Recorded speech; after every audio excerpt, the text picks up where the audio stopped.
Okay, and now for our next speaker, who will talk more about the effects of mining not only in Region 8 but in other areas of the Philippines. Allow me to introduce another environmental advocate and defender, Alianza Tigilminas Campaign Officer for Visayas, Mr. Daniel Arias. Good afternoon, Daniel. Ah, yung i-present ko po sa inyo ngayon ay national mining situationer, hindi lamang po sa Region 8, kundi pangkabuuan siya.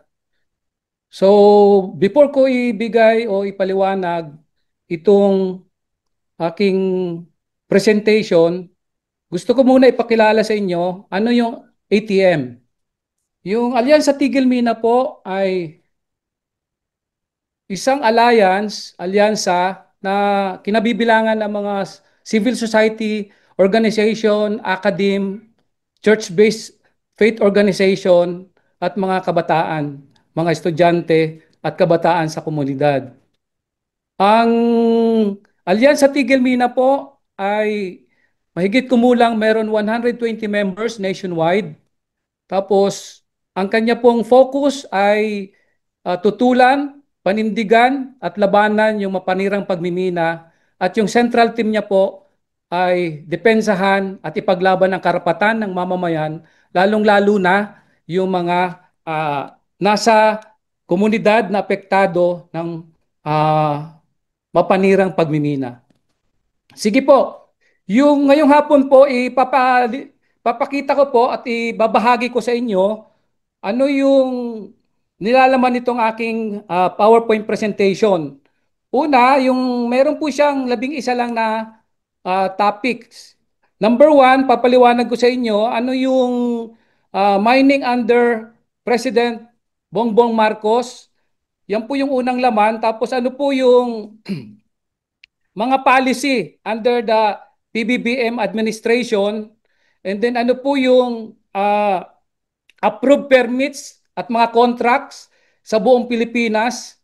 Ilan po na mga hektarya, libu-libong hektarya, ilan yung FTAA, ilang hektarya din po yung Mineral Production Sharing Agreement, ano yung mga approved permits and contracts sa buong Pilipinas. Tapos po, papaliwanag ko rin sa inyo, ipapabahagi ko rin sa inyo, ano yung mga approved na Mineral Production Sharing Agreement dito sa Region 8. And then, ano yung sinasabi ng government tungkol doon sa usapin ng pagmimina.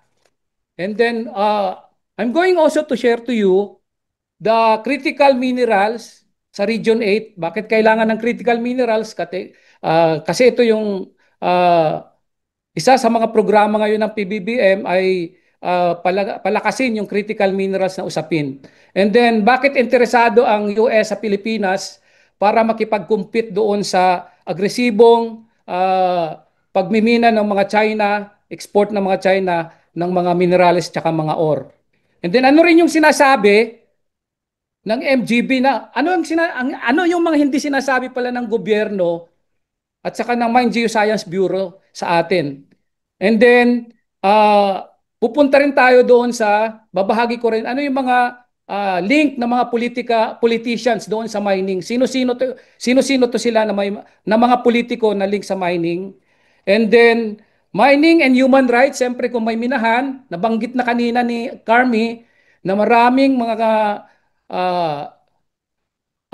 maraming paglabag sa karapatang pantao sa usapin ng pagmimina.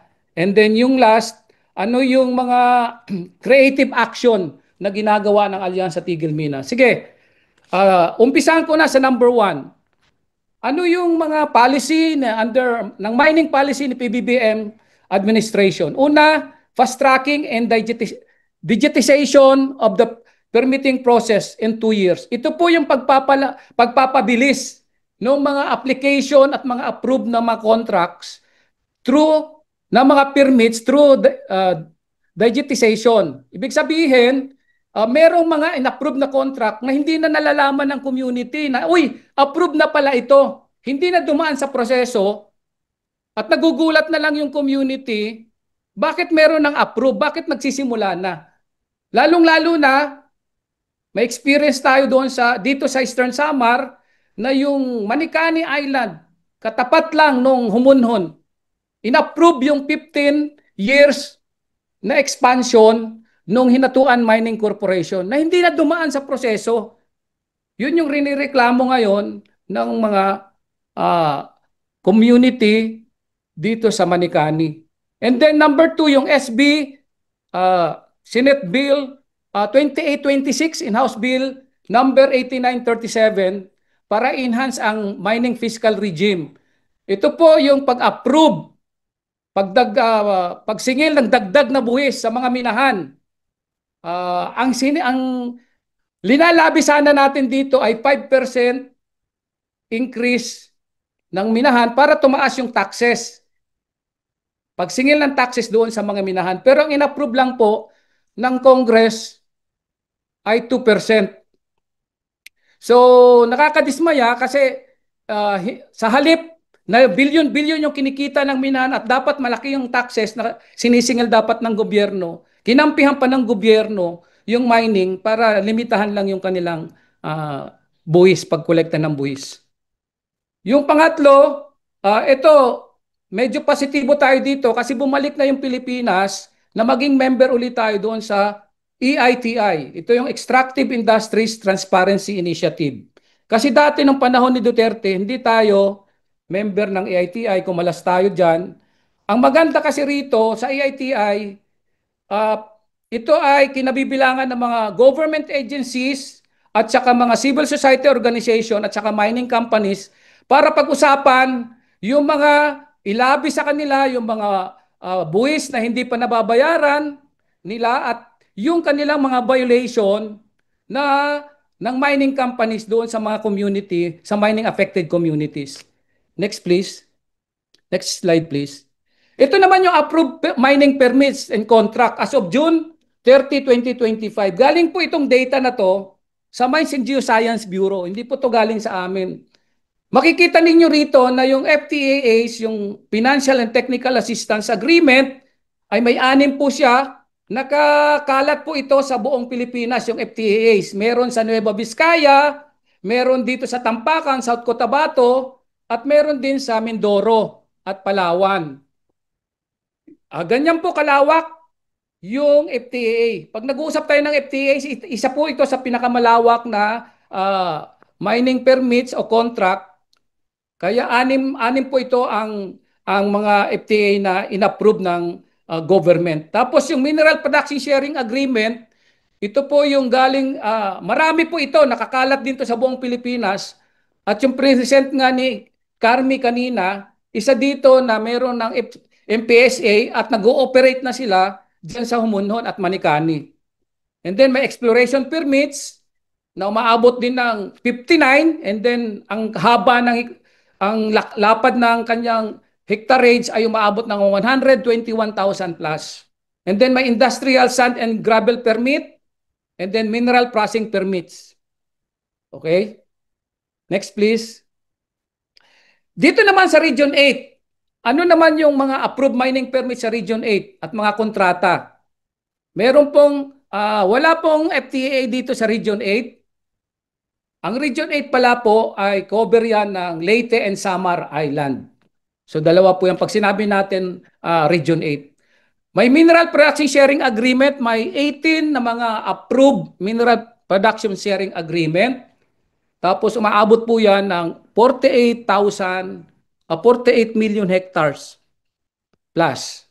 And then may exploration permits na dalawa at ito ay nag-ooperate na. Meron din mga industrial sand and gravel permits at saka mineral processing permit. Next please. Ito naman yung sa mga mineral production sharing agreement na inapprove sa Region 8 at makikita nyo lang dito sa Region 8. Ang karamihan dito na mga MPSA at ito nga sinasabi ko namin po na galing to sa MGB na mga data ay karamihan dito ay galing ng Leyte, may merong Giwan, may Eastern Samar, may Southern Leyte, merong Samar, Samar, ito po yung Samar, dito po yan sa bandang Katbalugan, Kalbayog, Katarman, banda Northern Samar, yan po yung Gandara. Meron po itong mga, lahat po ito ay merong mga approved na mga MPSA.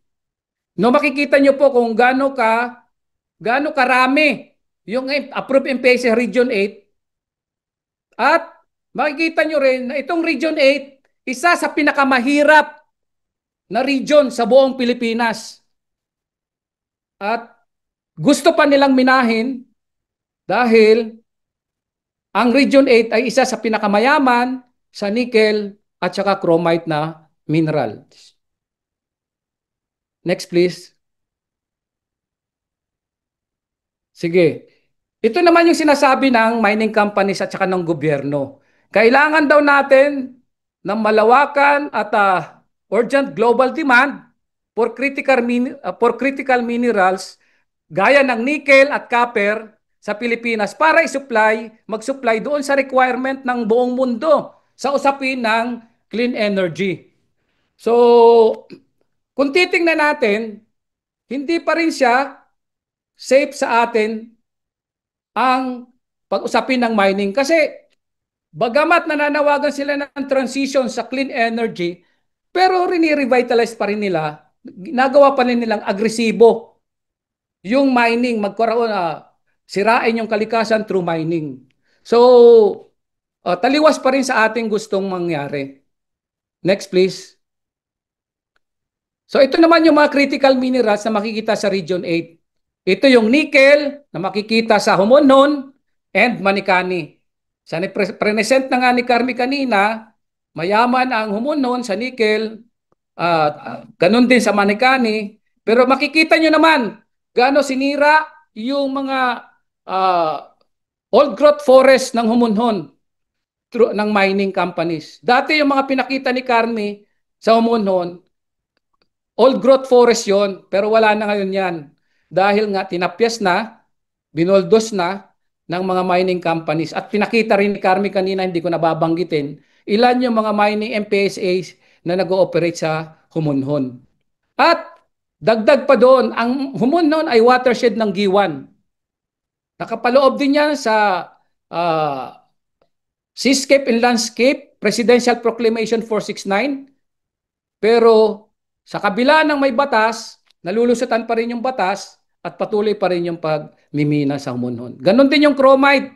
Mayaman din yung chromite, laterite ore sa Homonhon. Yung cobalt naman, nickel laterite, meron din dito sa Region 8. At yung copper, at saka gold, silver, and bauxite. Yung nickel po, bakit natin tinatawag na critical minerals? Kasi ito po ay ginagamit doon sa mga batteries. Kasi nga po, yung mga electric vehicles, nangangailangan niya ng batteries. Kaya nangangailangan din ng nickel. Pero ang kapalit nito, patuloy, agresibong pagmimina, pagsira sa kalikasan para lang makakuha ng nickel ore. Para gamitin doon sa battery na gagamitin sa mga electric vehicles at saka solar energy. Next please. Ang US naman, bakit ang US ay interesado sa Pilipinas? Dahil meron tayong mga minerals critical minerals na makikita dito sa Pilipinas para i-counter nila yung pagiging agresibo ng China. Kasi nga ang China ay isa sa pinaka powerful country sa buong mundo at gumagawa ng mga missiles, smartphones. Ito po yung ginagamit. So gusto i-counter ng US itong pagiging agresibo ng China kasi nga may nakikita sila ng mga mineral dito sa ating bansa. Next please. Ano naman yung hindi sinasabi ng Mines and Geoscience Bureau sa atin tsaka yung Chamber of Mines? Ang sabi nila, number one, yung mining daw nagko-contribute sa sa ating ekonomiya, pero less than 1% lang. Ito yung gusto kong ibigyan ng emphasis, na yung mining kukurampot lang, napakaliit lang ng binibigay ang contribution niya sa economy natin. Whereas ang agriculture ay umaabot yan ng 16% yung kanyang na-generate o nako-contribute na contribution para sa ating pagpapalago sa ating ekonomiya.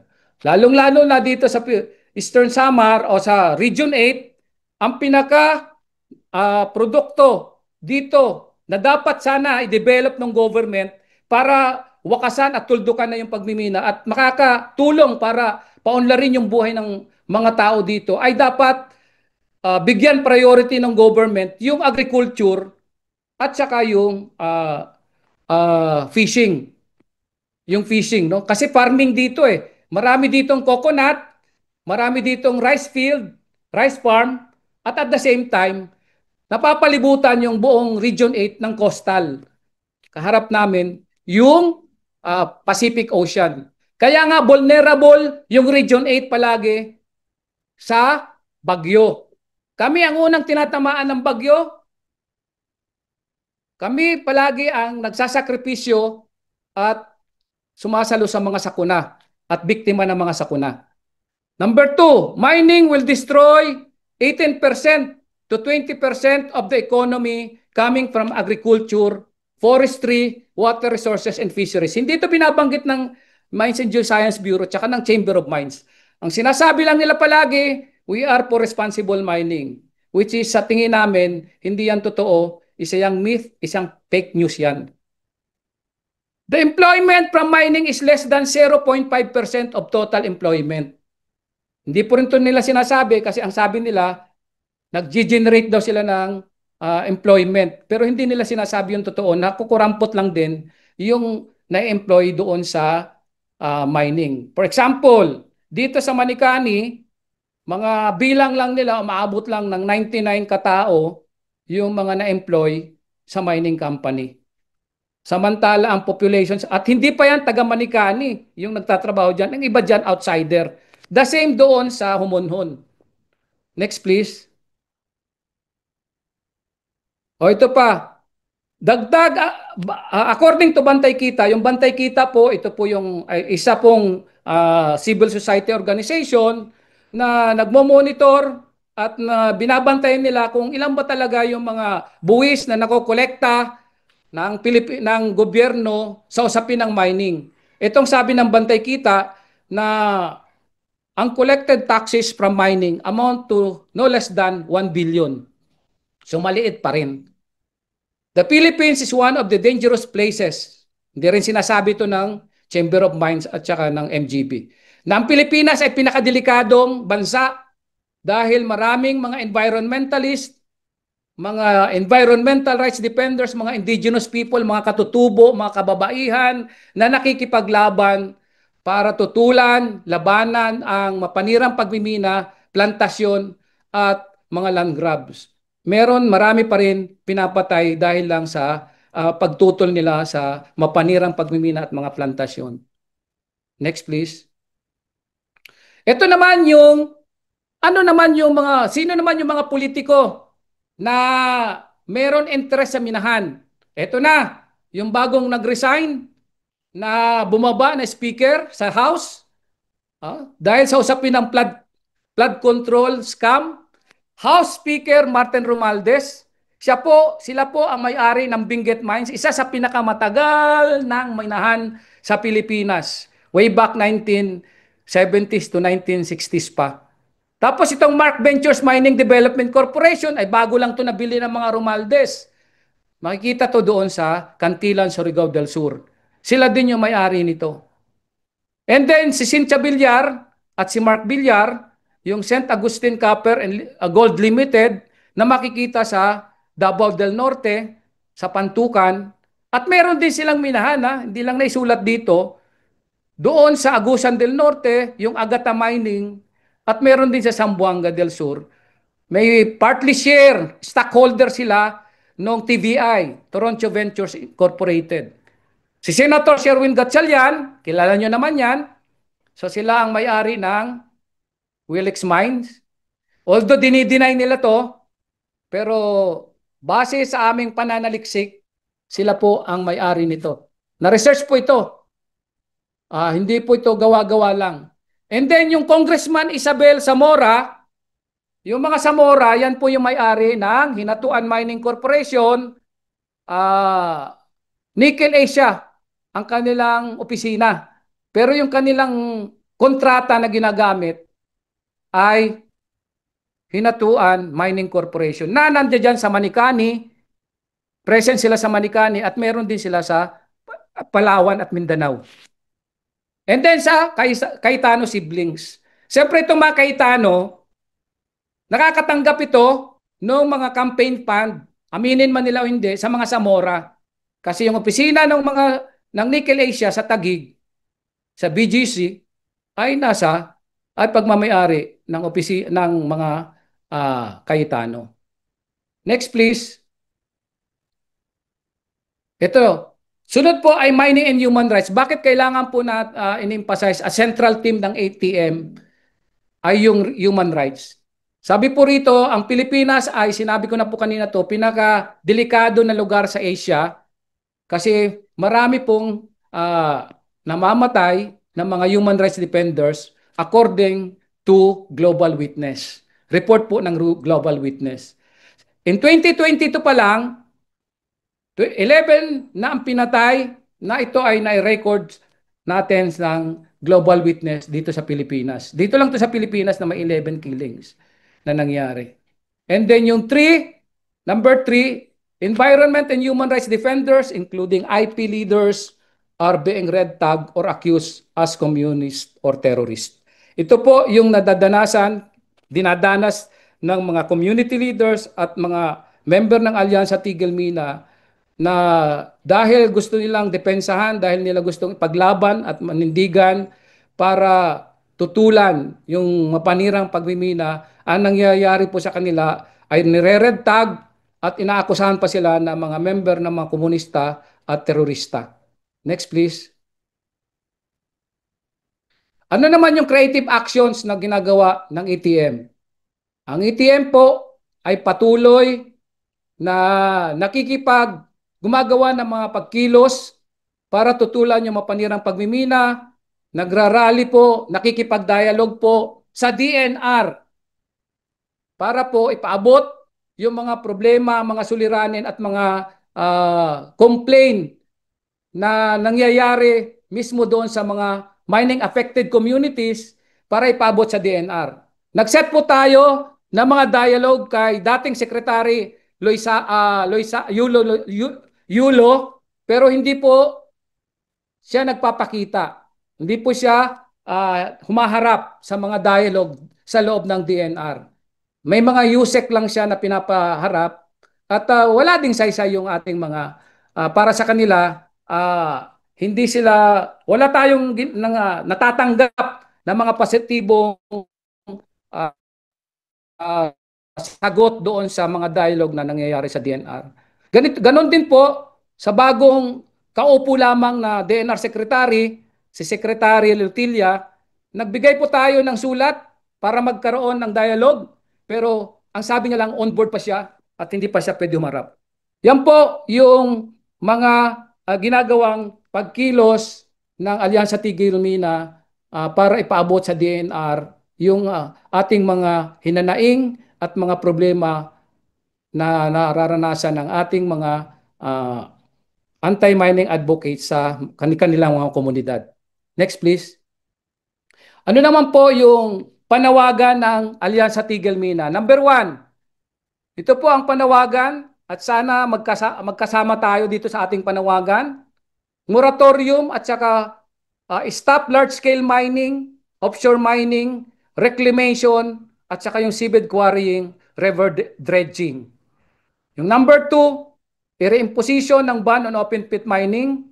Number 3, na panawagan, sana ay ibasura, i-repeal yung Philippine Mining Act at magkaroon ng panibagong batas, yung Alternative Mineral Management Bill, na matagal na nating linalabi sa Congress at patuloy pa rin na nakabinbin ngayon dahil alam naman natin na ang karamihan dyan sa Congress ng mga politiko ay nakikinabang sa mga campaign fund galing sa mga minahan. Pero patuloy pa rin po natin ito nilalabi at inaasahan natin na sana uusad ito dahil nasa table na to nila Attorney Chel Jokno at saka ng Akbayan Party List, at baka tumulong si Congressman Laila De Lima para sana mapabilis na ma-approve itong Alternative Mineral Management Bill. Meron din tayong panawagan na moratorium on deep sea mining. Bagamat sa Region 8 ay meron kaming naririnig na merong mga nagsisimula o mga information na magkakaroon ng deep sea mining. Ito pa po ay aming pinag-aaralan, nagsasaliksik pa po kami para makita natin kung ano, gaano karami na mga munisipyo o komunidad ang maapektuhan pagka nagkaroon na ng deep sea mining. And then the last, yung impact na Environmental and Human Rights Defenders Bill. Naglalabi din tayo, meron na itong batas, nasa Congress na rin to, na sana ma-approve o maisabatas na yung pagprotekta sa mga Environmental and Human Rights Defenders Bill. Next please. Yung ito po yung gusto kong iwanan sa ating lahat before ko tapusin. Ang masasabi lang namin po sa Alyansa Tigil Mina, ang kalikasan ay kailangan natin proteksyonan dahil ito ay magbibigay sa atin ng masaganang bukas. Samantala ang minahan, sila po ang nagpapalala ng krisis sa klima at nagpapalala sa mga pagkasira ng ating kalikasan. At ang minahan ay siya ang magdudulot sa atin papunta ng kadiliman. Samantala, kung tayo ay magkakaisa para tutulan, labanan, proteksyonan ang kalikasan, magkakaroon po tayo ng maganda at masaganang bukas. Yun lang po at maraming salamat. Thank you very much po, Mr. Danny, for providing a situationer ng mining operations sa bansa. Well, a realization, ang malaking issue po talaga sa usaping mining ay transparency and accountability, no? Ang daming inaaprobahang operations na hindi naman pala thoroughly ina-assess ang impact and hindi agad na ibababa o na i-consult sa mga directly affected communities and agricultural areas. Hindi lang po siya environmental issue pero hugely social issue siya, no? And sa front, it's promoted as like an economically beneficial thing, pero maybe by a small margin, pero really mabigat ang repercussions ng mining. Hindi lang natural resources ang naabuso, pati na rin ang livelihood ng mga apektadong komunidad. Thank you po ulit, Mr. Danny. Sana po talaga ma-address na ang isyung ito. Alright, I think we're ready to introduce our last speaker to provide insights on the blessings of a mangrove rehabilitation project. We welcome Mr. Roberto or Kadodoy Balion, a trustee of the Foundation for the Philippine Environment. But unfortunately, due to a prior commitment, Kadodoy cannot join us live in today's session. But worry not, as you have a recording of his very profound and, might I say, inspiring talk during the Green Sauna. So, ladies and gentlemen, let us tune in to Kadodoy's talk on mangrove rehabilitation. Buenas tardes, con ustedes in Chabacano. Maupay na kulop na atong mga bugto na waray in Samarlite. Maayong hapon sa tanan, madamo ang salamat. Og maayong hapon pud sa tanan. Maraming magandang hapon sa ating lahat. Sa mga foreigner naman ay good afternoon to every mini. Hindi lang everyone. So, may papakita sana akong presentation, pero medyo nakurap at saka yung isa mahaba, kaya mabuti na tingnan nyo na lang yung mukha ko dyan.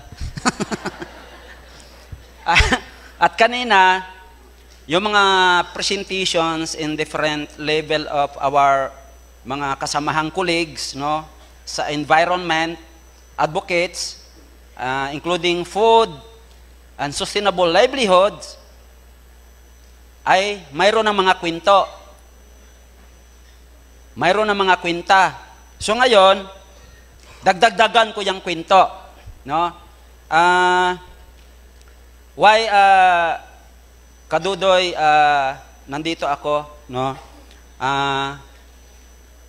thank you very much sa ating kay Ma'am Vicky sa pag-invite sa akin mula sa Green Convergence, no?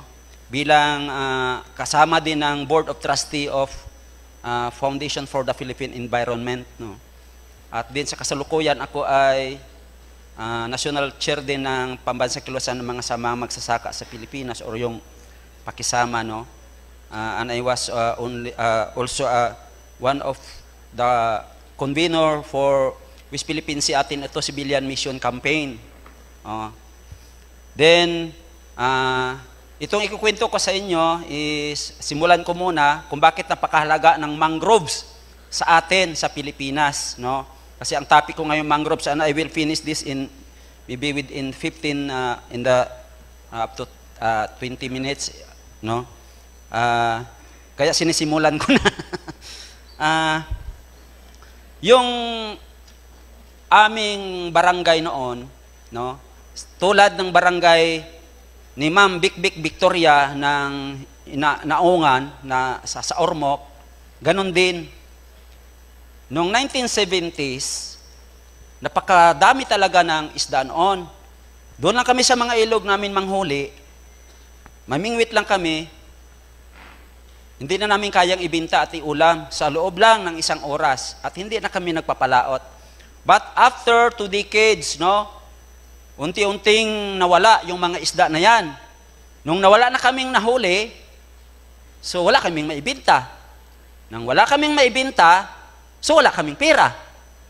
So wala kaming pera, so mahirap kami. Pag mahirap ka, doon nagsisimula ang lahat ng problema. Bakit? Nung napansin kasi namin noong 1970s hanggang 80s, napakalawak at napakaganda ng aming mga mangroves. So, nang dumating sa kalagitnaan ng 80s, nagsimula yung pagputol nito at pag-convert into different uses like fish pond. Sinasabi namin, hindi naman masama yung fish pond. Pero ang masama doon, yung pinutol mo lahat ng mangrove, yun ang ginawa mong fish pond. Para daw magparami ng isda. Ngayon ano nangyari? Dumami ba ang isda? Sa English pa nag-decline. Muntik na naubos kasi yung mga mangroves pala, para tayo ditong sa Sirang Plaka, yun ang pangitlugan, yun ang tirahan, yun ang kanilang paramihan. Sinira natin, dahil daw marami tayong fish production sa fish pond, pero mali pala. Napatunayan na ngayon ng mga scientists na dati, mga scientists. No? So doon nagsimula. And ang ginawa namin, we organize our small-scale fisher folk, yung mga maliit na mga isda sa aming lugar. Ang tawag namin doon na the KGMC. Ano yung KGMC? Kapunungan sa Gagmay Mangingisda sa Concepcion. And dahil sa ginawa namin, nagtanim kami ng mangroves. Dahil yun ang dahilan yung sinabi ko kanina, naghihirap kami, wala nang mahuli. But after we plant and restore from the single seedlings of mangrove, nakapagtanim kami ng at least 50 hectares of mangroves without any single centavos coming from any agencies of the government. Sa sarili naming sikap.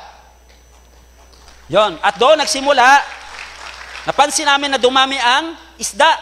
At tinulungan kami ng ibang ahensya ng gobyerno at mga NGO noon. Isa doon ang partner natin dito. Pasalamat kami dati yan. Ano pa yan? FTFCF. Philippine Tropical Forest Conservation Foundation, now Forest Foundation Philippines. Sila yung una nagbigay sa amin ng tulong. Mula sa single seedlings, 50 hectares ngayon sa buong probinsya, dahil nag-federate na rin yung mga fisher folk namin, we have at least 7,000 hectares of mangroves. Yan. Then after, ano ba ang mga impact? Kasi sabi ko kanina, dapat kwento, may kwenta. Yung dati naming mga bahay, kahit barong-barong, pag pumasok ka doon, tagdalawa pa ang TV kasi may TV ang asawa, may TV ang bana. Sa hirap ng buhay. Ngayon, satellite na. Cellphone na. May kasabihan nga kami, anin mo ang bahay na bato kung kahit naman ay ang kwago, hindi magtira doon. No? Buti pa yung bahay na kubo kung lahat ay kompleto, may gadget, may cellphone at lahat pa, may television. Diba? So, ibig sabihin, nung dati namin mga bahay na barong-barong, dahil gumanda ang kita namin after nung 8 oras namin na pangingisda, ngayon 3 oras na lang, makahuli kami ng 15 kilograms and more sa one trip na pangingisda namin. And aside, may mga aquaculture din kaming na-establish like Talaba culture, Lapu-Lapu culture, no? At dumami yung mga isda, yon. So dating mga bahay naming barong-barong, sinasabi ko, ngayon barong-barong pa rin, pero concrete na. Kasi sa gilid ng bahay, ng ilog, hindi ka naman pwede magpalaki dyan ng bahay, no? Oh. Yung dati namin mga bangkang di motor, mga disagwan, ngayon lahat bangkang di motor na. So ako nga, ang tawag nila din sa akin, minsan pastor. Pastor hindi sa simbahan, kasi pas-pas magpatakbo ng motor. Ayun. So, yung mga anak namin dati na hindi kaya namin pag-aralin, na pag-aral na namin ngayon. Yun, dati yung kinakain na namin na gipusil, kasi mahirap ang buhay, ginamosposan og sili, lami naman na, gipusil, ginamosposan sili. So karon ano na, gipusil, shoot to kill, sugbato la kilaw. Di ba? Kasi marami ng isda eh. Yon. At ang pinaka mahalaga doon, pati yung community namin, dati, ang daming basura, pinag-usapan kanina ang basura. Although sabi namin, may Republic Act 9003 naman tayo, so alam natin anong ibig sabihin. Pero sino ba dapat magpapatupad? Yung gobyerno. Kasi napansin namin, nang marami ng pira ang mga tao, makabili na kahit ano, ang resulta pala niyan, dami palang basura. Pag may kaya na pala na mag-purchase o magbili ng mga tao kahit ano-ano, problema pala basura. So, naalarman na rin kami. So, ang ginawa namin, kasi hindi rin kaya ipapatupad kaagad ng barangay, ng local government, so may initiative kami. Yung basura mo, kainin mo. Ngayon, basura mo, raffle draw mo. Premium mo. Ano, bakit? Kasi, kami man ang gumagawa ng basura, dapat tayo ang mag-initiative. Paano ito malinis. Ang ginawa namin, sa bawat bahay, na community namin, naglagay kami ng mga sako-sako, tapos, pag napuno nila, bigyan namin sila ng isang raffle ticket. Tapos, every 3 months, aming bubulahin sila, stay yung ticket, iraraffle namin. At ang mga premyo, mga kitchen utensils, mga bigas, at mga gata sa bahay. So, simula noon, nung nagsimula kami, nung maanod yung mga basura, sabi, Stoy, wag mong, ang basura mo naanod, sa'yo yan. Sabi, hindi yan sa akin, sa'yo yan. Nung nagkaroon na kami ng raffle, so nag-away pa rin, Hoy, parang basura ko yung kinuha mo, akin yan. Ganon, kasi tumataas yung tubig eh, no? Yan, no? So, kasama yan, no? Nagsimula kami sa mangroves lang, maraming tinamaan. So in 2013 up to 14, from 12 to 13, up to 14, i-research niyo yung Municipality of Cabasalan was an awarded a crown winner sa National Nutrition Council. At isa yan sa pinakamalaking nag-contribute ng award na yan, yung Solid Waste Management Initiative namin sa community. Bakit sinasabi ko napakahalaga talaga ng mangroves? Then after now, para madali na, kinilala yung aming gawa, pagpapatunay na yung gawa pala kahit ng community, kahit nagsimula sa maliit, ngayon kinilala sa buong mundo, kinilala sa buong Pilipinas.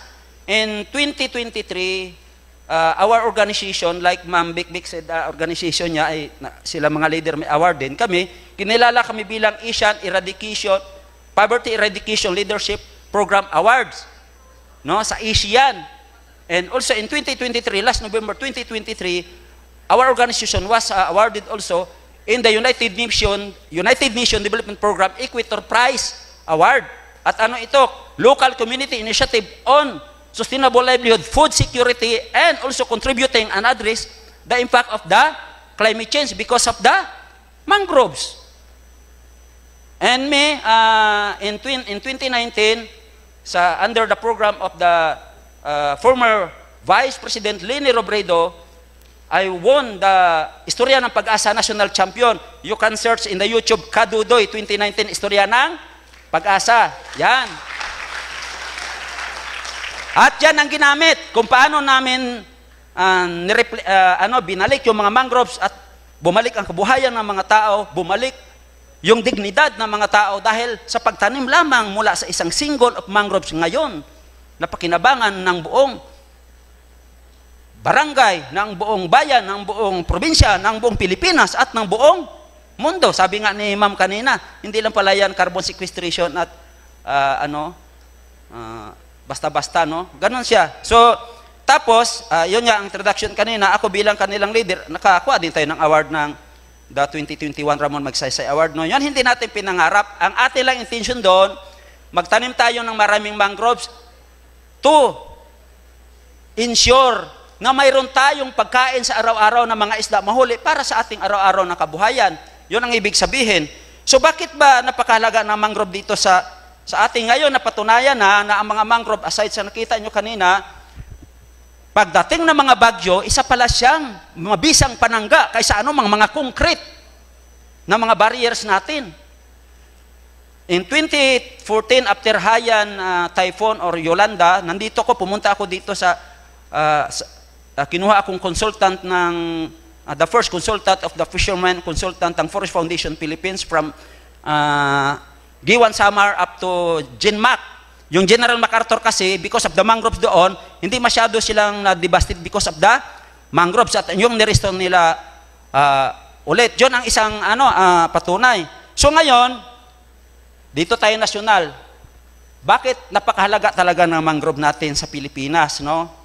Ito ngayon, kung nababasa nyo ito, the Department of Interior and Local Government has mandated to the local government unit na magkaroon ng mangrove shoreline ng protection. No? In 2025, Memorandum 066. So, naintindihan na ngayon ng DILG gaano kahalaga ang mangrove sa kabuhayan, food security, at ang ating disaster. Pero, tanong ko ngayon sa inyo, ilan bang local government ang dapat sumunod dito? In our sa Pilipinas, at least mayroon tayong 1,493 coastal municipalities, and out of 1,493 municipalities, 832 may coastal. Ganon siya kadami. At 432 mayors din dapat ang makinig dito. At more than 42,000 na mga coastal barangay mayroon tayo at 42,000 na mga barangay kapitan ang dapat makinig dito sa utos ng DILG na ito. If we wanted to restore our food security, hazard protection, to combat, contribute this current climate change, so dapat sumunod sila dito. Ito ngayon ang problema natin. And science-based dapat. Hindi yung lang, mata-mata. Mata-mata-based. No? At ito pa, bakit kaya natin gawin? Nung 1990s, no, ng 1920, according to the Philippine Statistic Authority, mayroon tayo at least 500 to 450,000 hectares of mangroves covers in the Philippines. And nasaan ito? Nasa coastline ito ng ating sinasabi nating 832 coastal municipalities, yung 36,000 kilometers ang coastline natin sa Pilipinas, and we are the 5th in the world in terms of the longest coastline sa Pilipinas. Ang ibig sabihin, ganon talaga karami dati ang mga mangroves na yan. Ngayon, sa 2020, base sa record ng ating FM sa DNR, sa Forest Management Bureau, around 311,000 na lang ang natira. At saan ang mga ito? You are lucky, Samar and Leyte. You are belong of that 311,000 hectares. Kasi dito sa Luzon, ang maraming mangroves ngayon, Palawan na lang. And sikat ang Quezon Province. At alam nyo ba sa Visayas kung saan? Samar and Leyte, and Bohol.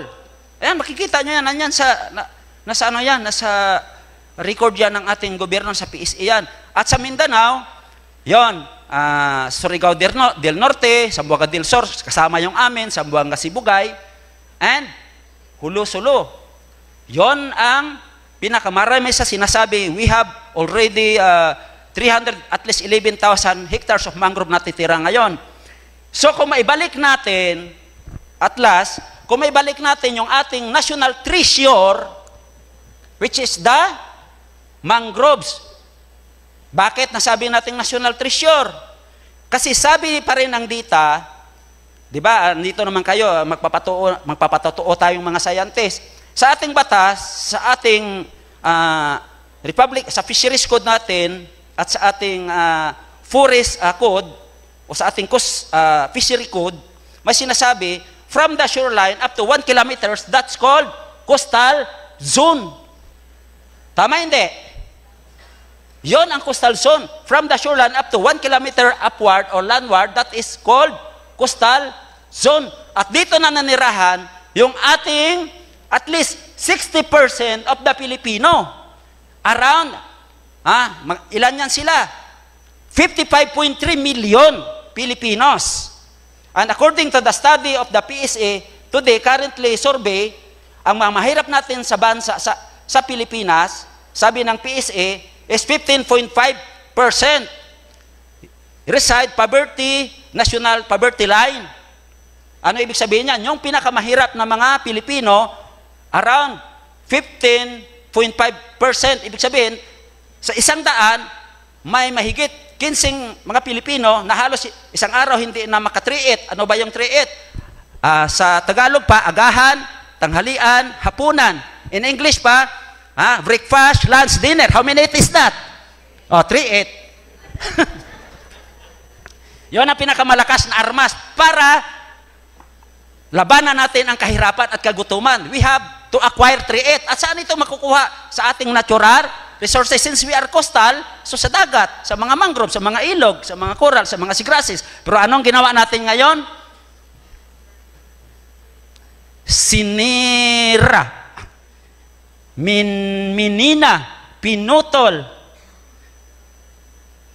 Ganon. So lastly, sasabihin ko sa inyo, tayo mga mangisda nandito, it's about time na magkaisa tayo. Panawagan natin na ibalik natin yung ating considered as national treasure in the Philippines because tayo palang mangingisda ang pinakamarami sa Pilipinas. We are 60% of our total population, 116 million, and 60% mga mangingisda o maasa sa ating karagatan, kailugan at iba pang yaman tubig. Hindi ako nagsasabi niyan. Ang research, ang data. At ang pinakamahirap ng mga Pilipino sa ating bansa, tayo, mangingisda. Lalong-lalo na ang mga maliliit na mga mangingisda. Bakit tayo mahirap? Minsan hindi sa pira. Mahirap tayo sa social services. Mayaman lang tayo sa social services. Sa marites. No? Tuwing darating ang mga bagyo, sino ang tinatamaan? Tayong mga nasa coastal area, mga mahirap. Doon tayo naging mahirap sa proteksyon. At ito pa ngayon, hindi nakokontrol. Buti pa yung bagyo siguro nakokontrol kasi kung hindi lang matigas ang ulo na kapag likas tayo, itong flood hindi makokontrol mo, biglaan na lang eh. No?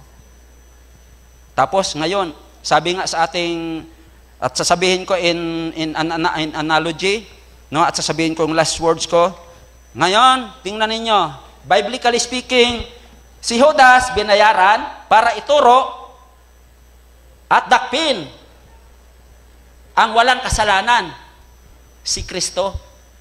Pero ngayon, may binayaran para itago at wag madakip ang mga makasalanan. Tama hindi? Last at dagdag. May kasabihan tayo, ang magnanakaw, galit sa kanyang kapwa, magnanakaw. Pero ang magnanakaw ngayon, nag-iimbestiga na rin sa kanyang kapwa, magnanakaw.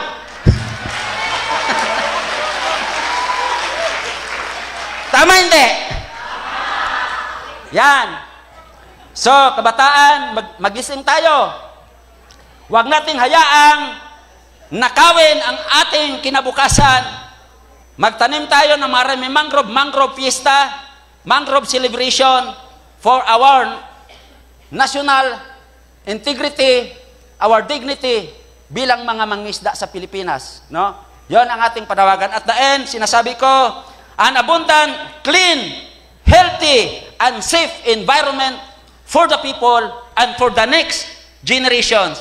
Mabuhay, thank you very much, and fish be with you.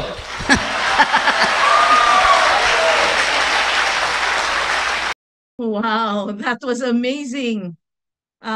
Kadodoy. Wait, let me see. Okay. Kadodoy's group started a mangrove rehabilitation project to address their declining fish catch. But what developed were beneficial opportunities. From a small mangrove area, this expanded to 50 hectares, then eventually to 7,000 hectares, and bountiful fish catch and increased livelihood income for the community. Because of this wide expanse of mangrove area, they are now more resilient to the effects of climate change. Whew, unbelievable. They were also able to address their solid waste management problem by realizing the economic value of recyclables and putting in place a program where this can be exchanged for household needs. No wonder the group and Kadodoy received all the national and international recognitions they so deserve. They are indeed a model and should be replicated. Talaga, di ba? So thank you, Kadodoy, for that profound, humorous, but very inspiring talk. Maraming salamat, Kadodoy.